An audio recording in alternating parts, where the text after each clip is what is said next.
The simple fact that seasonal flu kills vast numbers of people each year without any of the so-called preventative measures of coronamania is something which seems to get lost in the general blind mass hysteria which has been generated by this thing.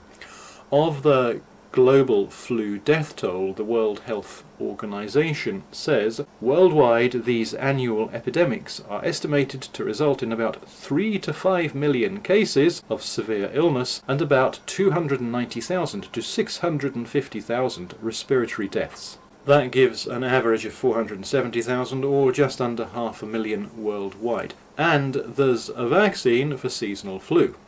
According to the USA Center for Disease Control, recent studies show that flu vaccination reduces the risk of flu illness by between 40% and 60% among the overall population during seasons when most circulating flu viruses are well matched to the flu vaccine. So the average maximum about 50%, which would put non-vaccination flu deaths around, say, 700,000 to 1 million a year. If you've got 500,000 deaths with a vaccine, then if it's a very effective vaccine, then there would be more deaths without it, so it would be around the maximum million.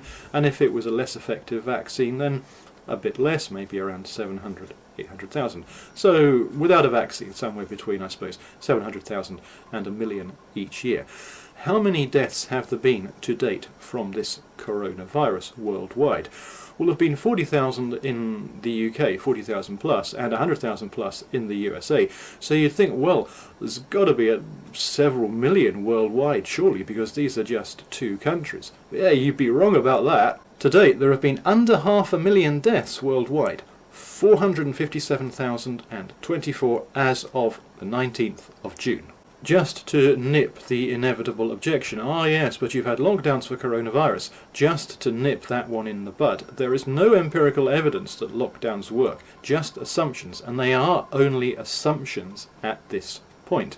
And there is quite a bit of empirical evidence that lockdowns don't work.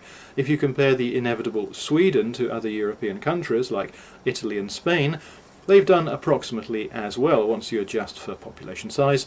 If you compare them to France, they haven't done quite so well. If you compare them to the UK, they've done a lot better. So when you mix it all together, it comes out about the same. Also in the UK, infections were peaking and falling before the lockdown started, and deaths were also peaking and falling too early to be a result of the lockdown.